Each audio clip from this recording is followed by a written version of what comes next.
Good morning all of you. Welcome to class. देखिए girls, हम लोग अरब राष्ट्रवाद के बारे में पढ़ रहे थे और हमने अखिल अरबवादी आंदोलन के बारे में पढ़ा था। ठीक है, तो देखिए अब हम मिस्र के बारे में जानेंगे। ठीक है, तो देखिए मिस्र में क्या था, अरबी पाशा के नेतृत्व में विद्रोह हुआ था। ठीक है, तो देखिए अरबी पाशा ने ये जो विद्रोह किया था ब्रिटेन और फ्रांस को रोकने के लिए किया था। ठीक है, लेकिन क्या किया ब्रिटेन ने, क्या किया था ब्रिटेन ने तिल अल कबीर के युद्ध या तेल अल कबीर के मैदान में क्या किया था, अरबी पाशा को हरा दिया था और अरबी पाशा क्या हो गया था, मारा गया था। अरबी पाशा के मारे जाने के बाद में मिस्र के लोगों ने अपना आंदोलन क्या रखा था, जारी रखा था। तो अब आज हम इसी मिस्र में जो स्वाधीनता और सुधारों के लिए जो संघर्ष हुआ था इसके बारे में पढ़ेंगे। तो देखिए विश्व के इतिहास में आप सब लोग जानते हो कि ये जो मिस्र है, मिस्र का महत्वपूर्ण स्थान है।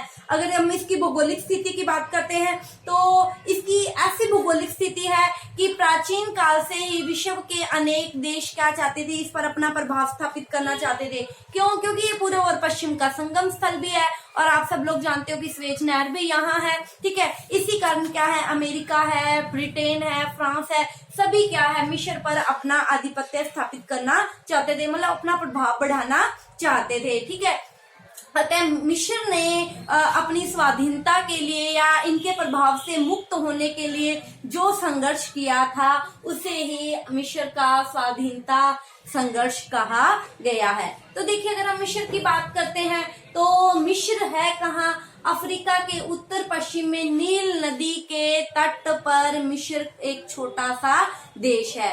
ठीक है, और ये क्या है, यहाँ का जो ज्यादातर भाग है वो क्या है, रेगिस्तानी है। ठीक है, और रेगिस्तानी भाग है और भूमध्य सागर की ओर से इसमें विदेशियों का प्रवेश हो सकता था। ठीक है, और प्रारंभ में ये क्या था, ये रोमन साम्राज्य के अधीन था। मिस्र क्या था, रोमन साम्राज्य के अधीन था। ठीक है, लेकिन 1640 में क्या हो गया था, अरब सेनाओं ने मिस्र को जीत लिया था और अरब के खलीफाओं के प्रभाव में अब क्या हो गया था, मिस्र आ गया था। ठीक है, लेकिन जब 7वीं शताब्दी में क्या हुआ था, इस्लाम धर्म का प्रसार हुआ तो इसी इस्लाम धर्म का प्रभाव क्या हो गया, मिस्र पर भी पड़ा। ठीक है, और मिस्र पर भी इसका प्रभाव पड़ा और वैसे तो ये क्या था, अफ्रीकी देश था, लेकिन पश्चिमी एशिया के प्रभाव से ये मुक्त नहीं रह सका था। और 11वीं शताब्दी की बात है, 11वीं शताब्दी के अंत में क्या हुआ था,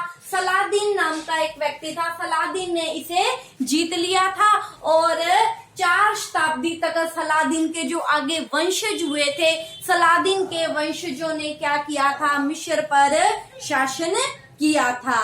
ठीक है, और फिर क्या हो गया आगे, 1517 में क्या हो गया था, 1517 में सुल्तान सलीम ने क्या किया था, मिस्र पर आक्रमण करके मिस्र को जीतकर इसे ओटोमन के अधीन कर दिया था। ओटोमन साम्राज्य तुर्की साम्राज्य, ठीक है, ओटोमन साम्राज्य के अधीन कर दिया था।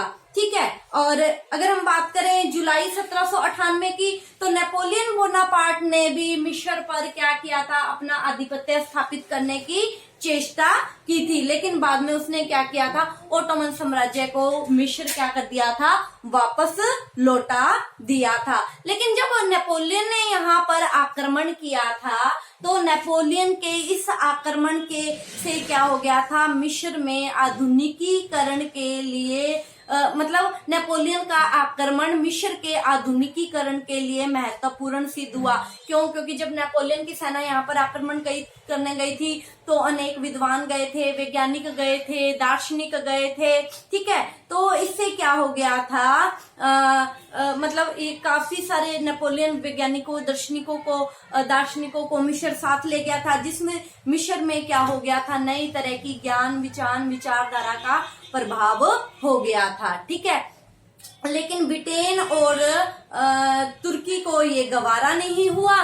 ठीक है, और क्या हो गया था, नेपोलियन को ये फिर से ओटोमन साम्राज्य को मिस्र लौटा देना पड़ा था। ठीक है, और अब क्या हो गया था, अंत में तुर्की के ही एक सेनापति जिसका नाम था मेहमत अली। ठीक है, मेहमत अली ने क्या किया था, तुर्की मिस्र को अपने अधिकार में ले लिया था। इट मीन मिस्र पर अपना अधिकार कर लिया था।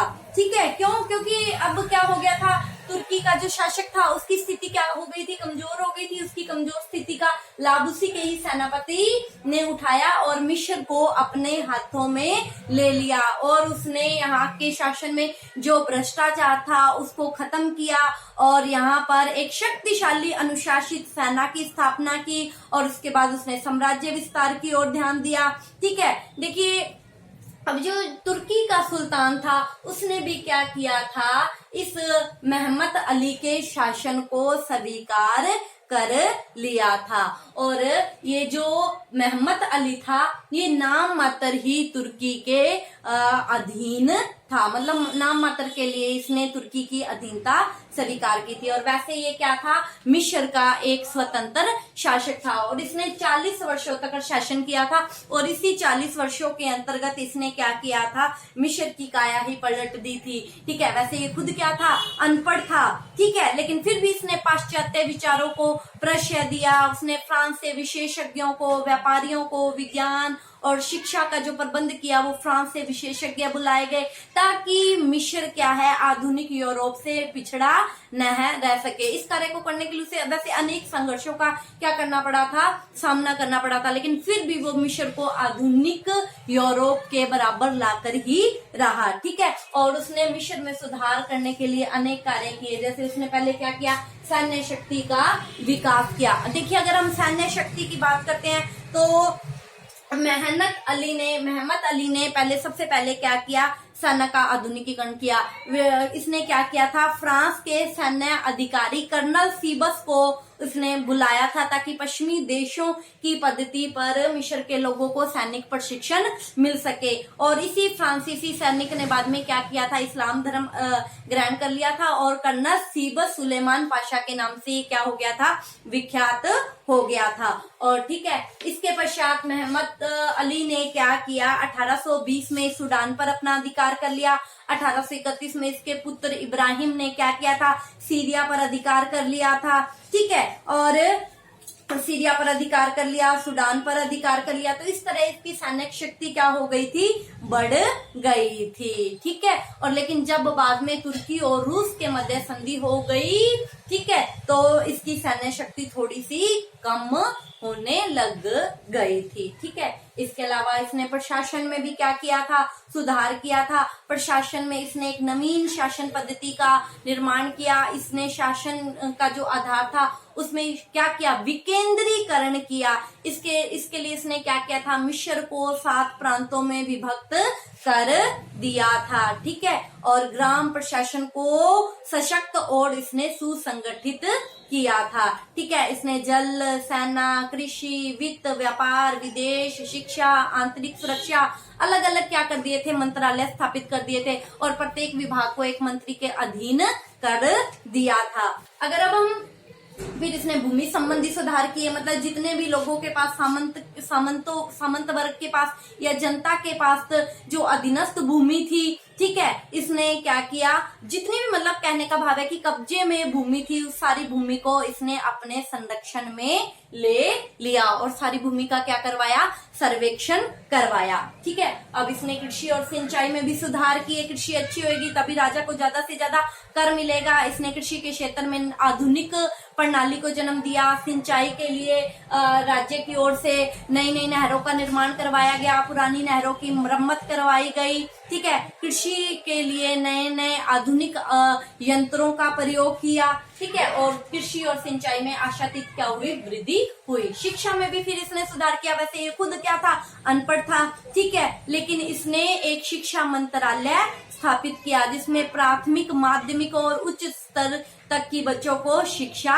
दी जाती थी। फ्रांस, विदेशों से क्या किए गए, विशेषज्ञ बुलाए गए, मतलब जो अध्यापक होते थे वो यूरोपियन होते थे। मिस्र में कहने का भाव है कि सैनिक क्षेत्र में क्रांति आई, रूढ़िवादिता और अंधविश्वासों का क्या हो गया, अंत हो गया। फिर इसने क्या किया, छापाखाने में सुधार किया। ठीक है, छापाखाने में जो इसने सुधार किया था, इसके मस्तिष्क पर नेपोलियन बोनापार्ट का प्रभाव था। देखिए विद्यालय की पुस्तकों को छापने के लिए इसने क्या किया था, छापे खाने का आविष्कार किया था। ठीक है, इसके बाद क्या होने लगे थे, समाचार पत्र भी प्रकाशित होने लग गए थे। फिर इसने व्यापार वाणिज्य की ओर भी सुधार किया। देखिए, अनाज है, चीनी है, नील है आदि के व्यापार पर सरकार का एकाधिकार स्थापित किया।